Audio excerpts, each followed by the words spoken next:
Hello students, again we are here with a new topic of life processes, that is excretion. So the question arises, what is the meaning of excretion? When we say excretion, it means removal.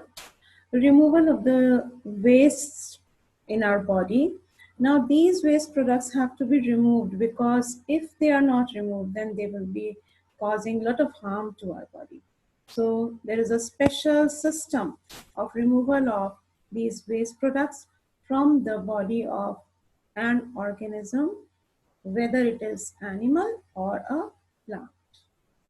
Let us see how excretion in plants take place. We are dividing it into three parts. One is the gaseous waste products, the other is liquid waste products, and the third is solid waste products. Now, when we think about the gaseous waste products, then there are two main gases, carbon dioxide and oxygen, which are removed by stomata. And carbon dioxide is removed during the night time, while oxygen is removed during the daytime.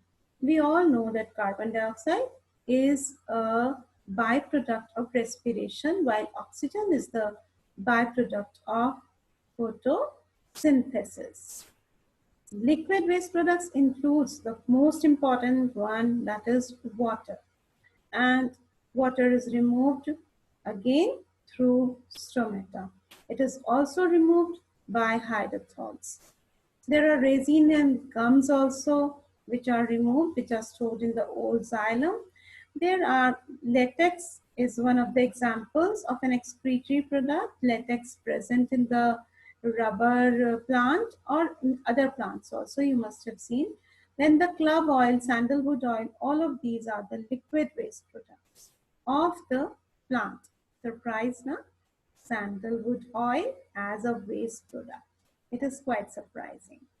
Now comes the solid waste products. Solid waste products are, there are some oxalate crystals which are removed by the plants, and the solid waste products also get collected in the leaves. And then when the fall season comes, that means autumn, then the leaves fall with these waste products. Let's see the diagrams of it. These are the liquid waste products. Oxygen, which is a byproduct of photosynthesis, you can see over here. The excretion of gases take place by special pores which are present in the old stems known as lenticels. Here are some of the liquid waste products seen over here. These are the gums being removed from the stem. This is hydathote, the diagram of a hydathote. Here is the guard cell, and from here the water, it comes out. When does this water comes out? Actually, this comes out when there is more moisture in the air, and then the process known as guttation takes place. At that time, the water comes out from the plants by the hydathotes. Here you can see the latex of the plant. Maybe it is rubber plant. Then these are the solid waste products. The calcium oxalate crystals, they get collected in the leaves, and these leaves are shed. Some of the waste products, they get collected in the leaves, and these leaves are shed during the autumn season. You can see what beautiful color these leaves have got. There are certain chemicals which are formed by the breakdown of chlorophyll, and they get collected in the leaves. Then this is the black mangrove leaf on which you can see the calcium oxalate crystals. Now we are going to start the new topic, that is excretion in animals in it. If we consider the unicellular organisms, then the excretion process takes place by simple diffusion because there is only one cell in it, and diffusion process takes place by which the waste products are removed in the surrounding water. But this cannot happen in case of multicellular organisms. They have got special excretory organs for the removal of the waste products. Let's see these excretory organs. Here is planaria. In planaria, flame cells are present for removal of waste products, and these flame cells, they collect the waste products and remove it from the opening at the body surface. This is earthworm. Earthworm, we all know it has got a segmented body. Every segment contains nephridia. This nephridia, it collects the waste products from these nephritic tubule. This is collected and it is removed from the nephridio pore, which is present at the surface of the body. Here is the Malpighian tubules of arthropod. So in this Malpighian tubule, the waste products are collected and then it goes into the alimentary canal and it is removed by the anus. Now let us start with another topic, excretion in human beings, a very, very important part of today's session. The urinary system, it consists of 2 kidneys, 2 ureters, and 1 urinary bladder. These kidneys are bean shaped and there are 2 ureters. You can see these tubules. This is going, and here is the urinary bladder. From the urethra, the urine is removed from the body. Now, what are the functions which are performed by kidney? One is osmoregulation, maintenance of osmotic pressure in the cells. Then it removes the nitrogenous waste from the body with the help of the blood. The blood carries these nitrogenous waste to the kidney and from there it is filtered. Then maintaining constant concentration of blood plasma. The blood plasma should not become too thick or too diluted. It regulates the pH of blood, which is a little basic, slightly basic pH of blood is always maintained. It is important for our body. Then it maintains a proper normal condition of the body, which is known as homeostasis. Here is the structure of the kidney. In the kidney, you can see this is the cortex part. The outer part of the kidney is called cortex. And this part is called medulla. Nephron is the structural and functional unit of kidney. There are many nephrons in one kidney and they do the function of filtration. So in the nephron, you can see this is the Bowman's capsule.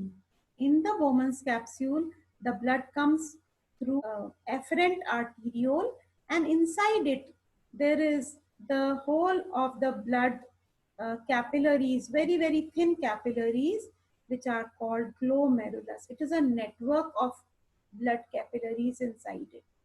And then the blood comes out by the efferent arteriole. Now you can see that the nephron, to the Bowman's capsule is attached the tubules. These are the tubules, these yellow colored portion. And they form a Henle's loop of Henle over here. And then this urine, it moves from these arterioles and it goes into the collecting tubule. Now let us try to find out how the filtration of blood takes place. So when the blood comes in the glomerulus, in the Bowman's capsule, ultrafiltration process takes place.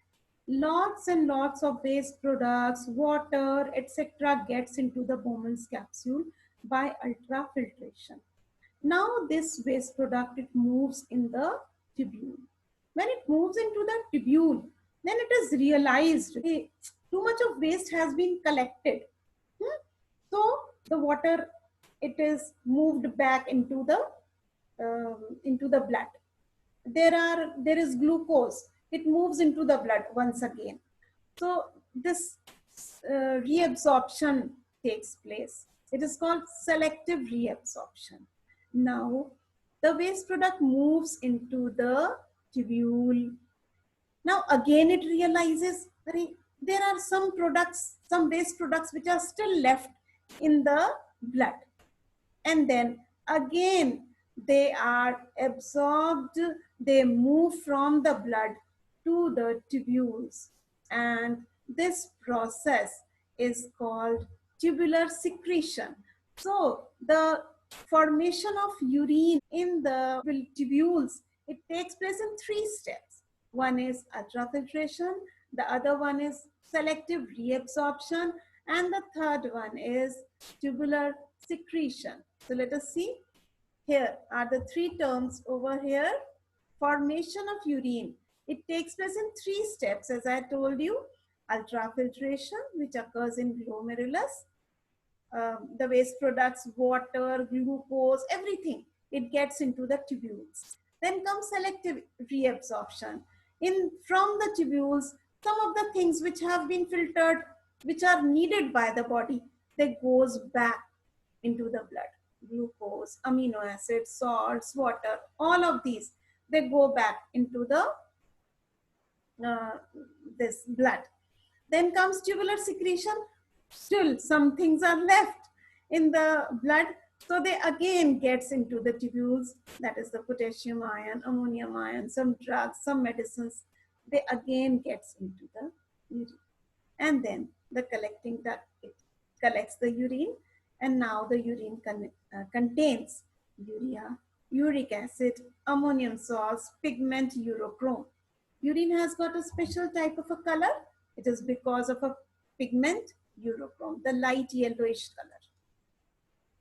Now, how the urine is removed from our body is urine which is formed in kidney enters the ureters. There are two ureters. These take the urine to the urinary bladder, and in the urinary bladder it is collected up to a certain limit, and after that our body, it removes it, and this removal of the urine from the body, it is controlled by the nervous system. Now, if at all, in any case, the kidney gets damaged, then a process known as hemodialysis, that has to be done. So it is a method by which the nitrogenous wastes are removed from the blood through dialysis. Now what happens in dialysis? Let us try to understand from the diagram. In the diagram, there is a patient whose kidney has been damaged due to some reason, and in that the incision is made in the arm, and the blood is carried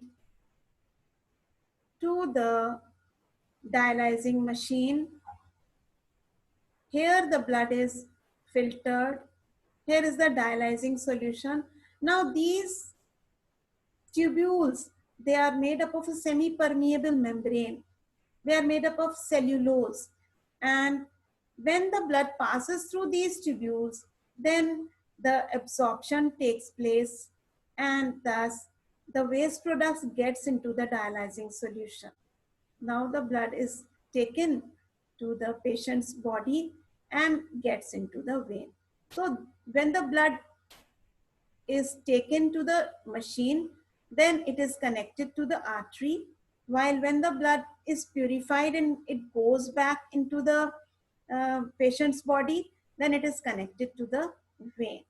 In this machine, you can see that here is the dialyzing solution which is constantly getting into the dialyzing machine, and from here the dialyzing solution is keep on removing.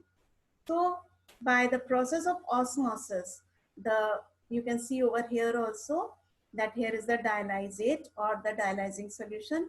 From the blood, the waste products gets into it. See, through the membrane. Membrane is what?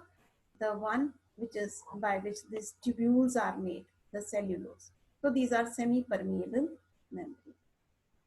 So this is how the dialysis takes place, and here completes the today's session. Thank you so much.